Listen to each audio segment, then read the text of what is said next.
Hello, this is doctor Shariq Nadeem. कैसे हैं आप सब? उम्मीद करता हूं आप सब बिल्कुल हेल्दी और स्वस्थ होंगे। आज जिस टॉपिक के बारे में हम और आप डिस्कस करने वाले हैं वो है डायबिटीज़ मेलाइटस यानी कि मधुमेह के बारे में। ये आज इतना ज़रूरी क्यों है डिस्कस करना? आज के परिवेश में अगर देखा जाए तो हम लोग western culture, western lifestyle follow कर रहे हैं।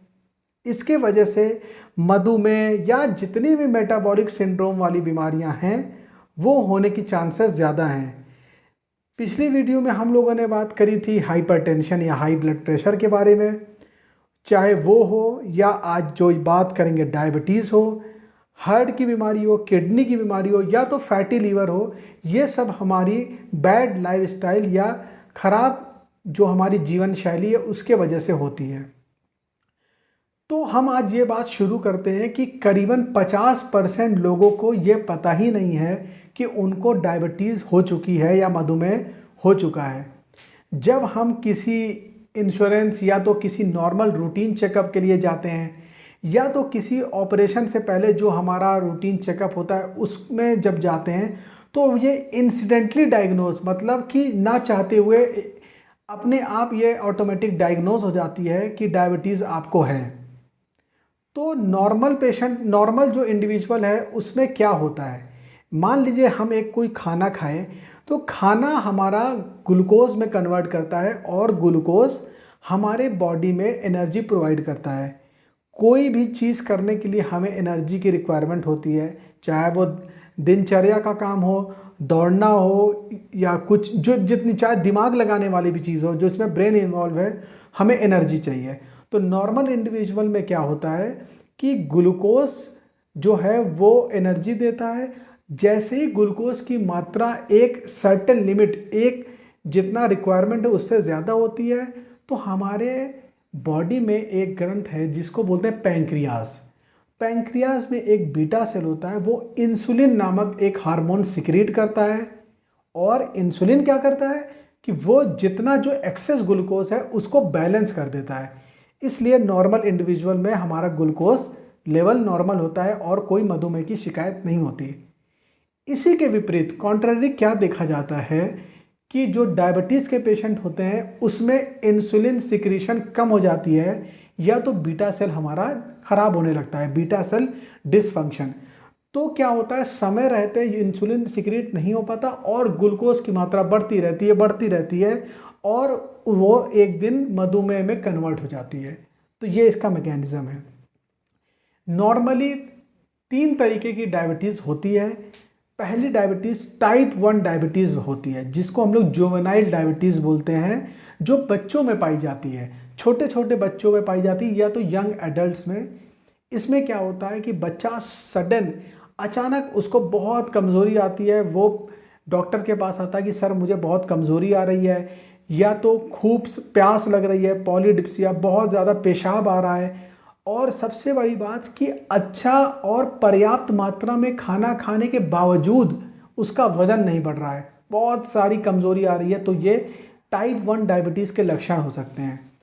इसमें क्या होता है कि जो पैंक्रियाज होता है वो डिस्ट्रॉय हो जाता है, वो एकदम ख़त्म हो जाता है, उसमें इंसुलिन सिक्रीशन ही बंद हो जाता है, तो इंसुलिन सिक्रीशन नहीं होता। इसके लिए इसीलिए जो इसका मेन ट्रीटमेंट है वो लाइफ लॉन्ग इंसुलिन देना पड़ता है। जी हाँ, लाइफ लॉन्ग इंसुलिन इसका ट्रीटमेंट है। बहुत सारी और भी न्यू इन्वेंशन हो रही हैं या आगे भी होंगी, लेकिन अभी जो इसका ट्रीटमेंट है वो लाइफ लॉन्ग इंसुलिन है। दूसरा जो कि 95% 95% लोगों में होता है वो है टाइप 2 डायबिटीज़, जिसको नॉर्मल लैंग्वेज में हम लोग शुगर बोल देते हैं या तो मधुमेह बोलते हैं। इसमें क्या होता है कि इंसुलिन जो सिक्रीशन है वो कम होता है या तो बीटा सेल का, उसमें बीटा सेल ख़त्म हो जाता है, इसमें बीटा सेल की जो फंक्शन है वो कम हो जाता है, बीटा सेल डिसफंक्शन। तो ये जो मधुमेह है टाइप 2, इसमें क्या होता है, ये 3 चीज़ तो होती है, पॉलीडिप्सिया, पॉलीफेजिया और पॉलीयूरिया, मतलब बहुत प्यास लगना, भूख लगना, और तीसरा बार बार पेशाब आना। चौथी चीज़ इसमें वज़न कम होता है, भूख, इसमें आपको बहुत ज़्यादा कमज़ोरी आती है। दूसरा, कोई घाव अगर हो जाता है तो उसको हील करने में, जो घाव को सही होने में बहुत टाइम लगता है। खुजली बहुत होती है, प्रोराइटिस बोलते हैं। इसके अलावा कई ऐसे सिम्टम होते हैं जो हम नज़रअंदाज करते हैं, बट ये कई बार डायबिटीज़ हो सकते हैं। जैसे हेयर लॉस, आपका बाल लगातार झड़ रहा है तो ये डायबिटीज़ हो सकता है। दूसरा, खुजली मैंने बताया, प्रोराइटिस। तीसरा, इम्पोटेंसी, क्योंकि ये जो सेक्सुअल डिसफंक्शन भी डायबिटीज़ की वजह से होता है, इम्पोटेंसी। चौथा, घाव नहीं बढ़ रहा है, डिलेड वुंड हीलिंग, ठीक है, ये सब होता है। उसके साथ साथ मैं आपको बताऊं कि तीसरा टाइप जो होता है वो एक स्पेशल टाइप है, प्रेगनेंसी के दौरान औरतों में होता है, जिसको हम लोग बोलते हैं जेस्टेशनल डायबिटीज़। तो ये स्पेशल फॉर्म है, इसका स्पेशल ट्रीटमेंट भी है। आज हम सिर्फ टाइप 2 डायबिटीज़ मेलाइटस या मधुमेह के बारे में बात कर रहे हैं, तो उसके बारे में कभी और बात करेंगे। अब आती है बात, कैसे पहचाने की डायबिटीज़ है।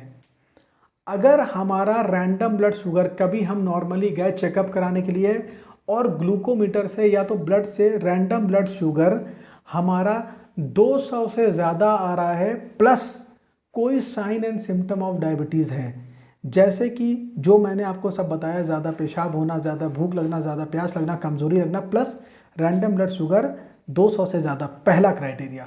दूसरा क्राइटेरिया क्या है, फास्टिंग ब्लड ग्लूकोज, यानी करीबन 8 घंटे रात में बिना कुछ खाए फास्टिंग के बाद सुबह हम ब्लड ग्लूकोज जांचें, उसमें 126 या उससे ज़्यादा आएगा तो आप डायबिटीज़ मेलाइटस हो सकता है।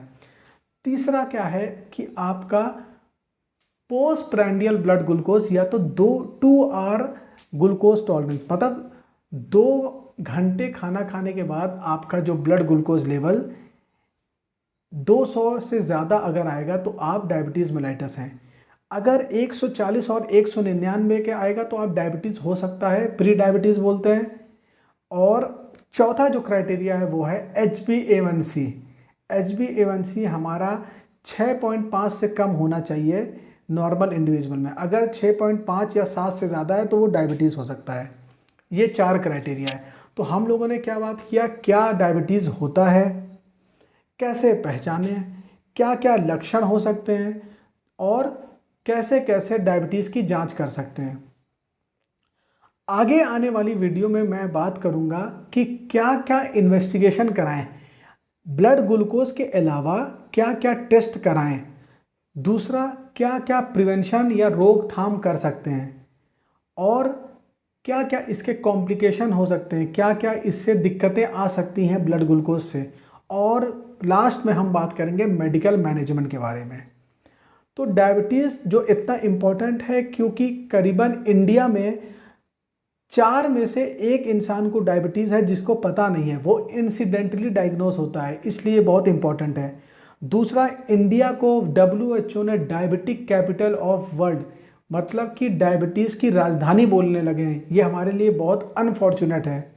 तीसरा, इंडियंस में डायबिटीज़ होने का खतरा क्यों ज़्यादा होता है, पहली चीज़ कि ये जेनेटिक तो होता ही होता है, फैमिली हिस्ट्री होती है। दूसरा, ओबेसिटी, हम लोग वेस्टर्न लाइफस्टाइल फॉलो कर रहे हैं, हम लोग जो खाने पीने पे ध्यान नहीं दे रहे हैं, एक्सरसाइज नहीं कर रहे हैं, फिजिकल इनएक्टिविटी, कई सारी चीज़ें होती हैं। तो उम्मीद करता हूँ ये वीडियो बहुत लाभदायक, आपके लिए बहुत इन्फॉर्मेटिव होगी। इसी को आगे बढ़ाते हुए नेक्स्ट वीडियो आप ज़रूर देखें, रोकथाम और मैनेजमेंट के बारे में, और क्या क्या कॉम्प्लिकेशंस हो सकती हैं। Thank you so much.